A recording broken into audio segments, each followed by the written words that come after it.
श्री शिवाय नमस्तुभ्यम, हर हर महादेव।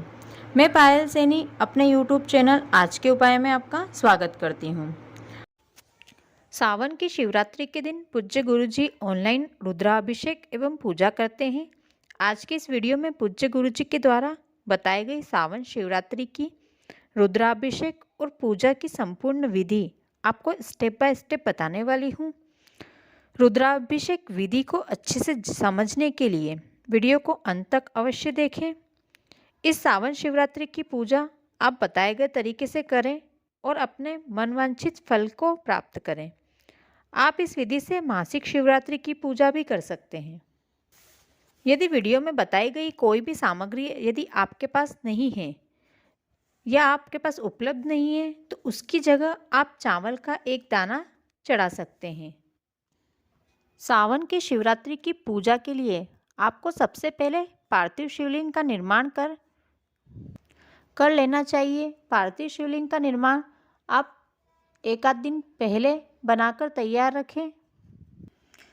यदि आपको पार्थिव शिवलिंग कैसे बनाया जाता है उसका वीडियो देखना है तो मैं अपने चैनल पर अपलोड कर चुकी हूँ। इस वीडियो की लिंक आपको डिस्क्रिप्शन में दे दूँगी, आप वहाँ से देख सकते हैं। अब सावन शिवरात्रि के दिन शाम को 7 बजे से 8 बजे के बीच पूज्य गुरुजी ऑनलाइन रुद्राभिषेक करेंगे। आप टीवी या मोबाइल के जरिए उन्हें देख सकते हैं और उन्हें देखकर आप पूजा कर सकते हैं। यदि ऐसा पॉसिबल नहीं है तो आज की इस विधि जो मैं आपको वीडियो में बताने वाली हूँ, इस विधि से भी आप पूजा कर सकते हैं। अब शाम को 7 बजे पूजा के लिए पार्थिव शिवलिंग को एक पात्र में बेलपत्र के ऊपर रख दीजिए और जो भी पूजन सामग्री आपको बताई गई है सभी एक जगह रख लें। सावन शिवरात्रि की पूजा में जो भी सामग्री चाहिए उसका वीडियो मैं अपने चैनल पर डाल चुकी हूँ। उस वीडियो की लिंक आपको डिस्क्रिप्शन में दे दूँगी, आप वहाँ से चेक कर सकते हैं और सभी सामग्री एकत्रित कर सकते हैं। अब आसन बिछाकर बैठ जाइए। अब सबसे पहले अपने ऊपर जल का छींटा डालें। उसके बाद अपने उल्टे हाथ में 3 बार जल लेकर उस जल का आचमन करें। अब जिस आसन पर आप बैठे हैं उसके आसपास जल छींटकर उसे भी पवित्र कर लें। अब थोड़ा सा जल अपने हाथ पर लेकर अपने हाथ साफ कर लें।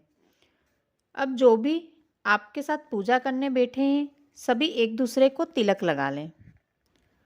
अब चावल और एक पुष्प लेकर शिवलिंग पर समर्पित करें और पूजा के लिए बाबा महाकाल, भगवान गणेश, माता पार्वती, भगवान कार्तिकेय, नंदी जी का आह्वान करें और अपनी पूजा के लिए उन्हें आमंत्रित करें। अब एक घी का दिया प्रज्वलित कर दें। अब अपने हाथ जोड़कर यदि आपकी कोई कामना है तो अपनी कामना बोलकर बाबा से कहें, मैं इस कामना से आपकी पूजा अर्चना कर रही हूँ, मेरी पूजा स्वीकार करें। अब एक फूल लें, उस फूल को जो आपके पास जल का कलश है उसमें मिलाकर सब पूजा सामग्री और अपने आसपास पृथ्वी पर उस गीले फूल से जल का छींटा लगा दें। अब एक फूल लें और गंगा, यमुना, सरस्वती का आह्वान करके जल के कलश में वो फूल चढ़ा दीजिए। इसके बाद उस जल को अपने ऊपर छींट लें। अब एक फूल पर सभी सामग्री में से थोड़ी थोड़ी सामग्री लेकर जो दीपक प्रज्वलित करा है वहाँ चढ़ा दीजिए। इसके बाद अपने हाथ में चावल और पुष्प लेकर गणेश जी और माता गौरी का ध्यान करके पात्र में वो चावल और पुष्प छोड़ दीजिए। अब 4 बार पात्र में से जल लेकर वहाँ छोड़ दें। अब शिवलिंग पर जल समर्पित करें। इसके बाद पंचामृत समर्पित करें।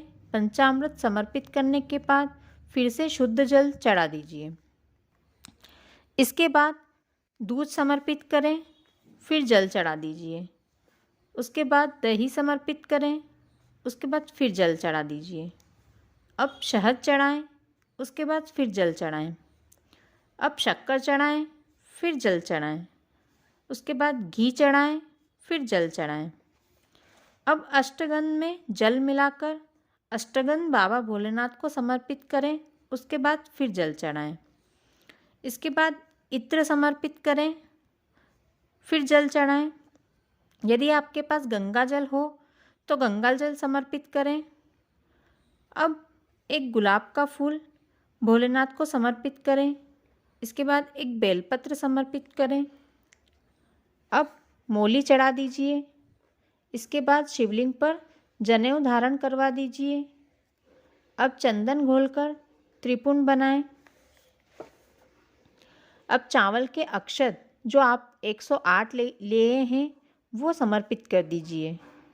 अब यदि आप कोई फूल लाए हैं या फूल की माला लेकर आए हैं, जो भी आप लेके आए हैं वो चढ़ा दीजिए। शिवलिंग में अशोक सुंदरी के स्थान पर जो 5 कमलगट्टे आप लेकर आए हैं वो चढ़ा दीजिए। इससे घर में लक्ष्मी की वृद्धि होती है, व्यापार में वृद्धि होती है। अब शिवलिंग पर काली मिर्ची चढ़ाएं। रोग मुक्ति के लिए काली मिर्ची चढ़ाई जाती है। अब शमी पत्र चढ़ा दीजिए। इसके बाद जो धतूरा आप लेकर आए हैं वो समर्पित कर दीजिए। सफ़ेद आंकड़े के फूल यदि आपके पास हो तो वो चढ़ा दीजिए। अब लौंग चढ़ा दीजिए। नौकरी में या आपके किसी काम में यदि बाधा आ रही है तो उस बाधा को दूर करने के लिए लौंग चढ़ाए जाते हैं। इसके बाद 7 गुलाब के फूल चढ़ा दीजिए। घर, गाड़ी खरीदने के लिए या आपका विवाह नहीं हो रहा है तो उसके लिए गुलाब के फूल चढ़ाए जाते हैं। 7 बेलपत्र जो आपके पास है सभी अपनी कामना करके बाबा भोलेनाथ को समर्पित कर दीजिए। यदि आपके पास इलायची है तो इलायची चढ़ा दीजिए। आपके ज़मीन जायदाद यदि किसी उलझन में अटक रही है तो उसकी कामना करके इलायची चढ़ाएं। आपकी ज़मीन जायदाद जिस भी उलझन में उलझी है वो उलझन समाप्त हो जाएगी। इसके बाद गेहूं के दाने समर्पित करें। गेहूं के दाने वंश वृद्धि के लिए समर्पित किए जाते हैं। इसके बाद काली तिल्ली समर्पित कर दें। अब अबीर, गुलाल जो भी सामग्री है वो एक फूल पर लेकर बाबा भोलेनाथ को चढ़ा दीजिए। अब जो भी फल आप लेकर आए हैं वो फल चढ़ा दीजिए। अब आपके पास जो भी मिठाई लेकर आए हैं उस मिठाई से बाबा भोलेनाथ का भोग लगा दीजिए। यदि आपके पास पान है तो पान समर्पित कर दीजिए। अब नारियल पर दक्षिणा रखकर वो नारियल बाबा भोलेनाथ पर समर्पित कर दीजिए। अब आरती का दीप जलाकर भोले बाबा की आरती करें। आरती होने के बाद आरती पर जल का छींटा लगा दें। अब बाबा को आरती दें, उसके बाद आप ले लें और यदि आपके साथ कोई अन्य है तो आप उन्हें भी आरती दे दें। 3 बार ताली बजाकर बम बम बोल दें। यदि आप रात में शिवलिंग का विसर्जन कर सकते हैं तो आप रात में भी कर सकते हैं। यदि आप रात में शिवलिंग का विसर्जन नहीं कर सकते हैं तो आप सुबह उस शिवलिंग का विसर्जन कर दें। यदि सावन शिवरात्रि, मासिक शिवरात्रि, महाशिवरात्रि ये सावन के महीने में छोटी तीज, बड़ी तीज, हरतालिका तीज जैसे विशेष मौक़ों पर आप पार्थिव शिवलिंग बनाते हैं तो आप उस पार्थिव शिवलिंग को रात भर रख सकते हैं।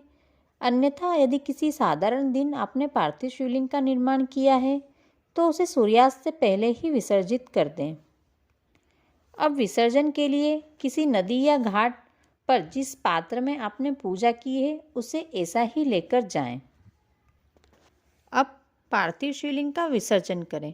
विसर्जन करते समय शिवलिंग की जलाधारी हमारी तरफ होनी चाहिए और जब शिवलिंग पानी में विसर्जित करें तो पहले शिवलिंग वाला भाग जल में गिरना चाहिए और जब शिवलिंग जल में प्रवेश कर रहा है और हमें उसकी जलाधारी का हिस्सा जल में विसर्जित होता है और दिख रहा है, तब जिस कामना से हमने पार्थिव शिवलिंग का निर्माण किया है वो कामना उस समय बाबा भोलेनाथ से कर देनी चाहिए।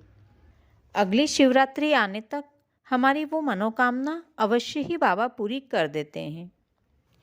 यदि आपके आसपास कोई नदी या घाट नहीं है या आप नदी में विसर्जन करने नहीं जा सकते हैं तो अपने घर पर ही किसी साफ बर्तन में जल भरकर उस पार्थिव शिवलिंग का विसर्जन उस बर्तन में कर दीजिए। उसके बाद वो विसर्जित किया हुआ जल किसी वृक्ष में डाल दीजिए। उस वृक्ष में बाबा की शक्ति और ताजगी आ जाएगी। जब भी उस वृक्ष के नीचे उसकी छाया में कोई व्यक्ति बैठेगा तो उसे बाबा महाकाल की कृपा प्राप्त होगी। वीडियो को अंत तक देखने के लिए धन्यवाद। यदि वीडियो आपको अच्छा लगा हो तो वीडियो को लाइक और शेयर करें। कमेंट में हर हर महादेव लिखें। साथ ही चैनल को सब्सक्राइब कर लें।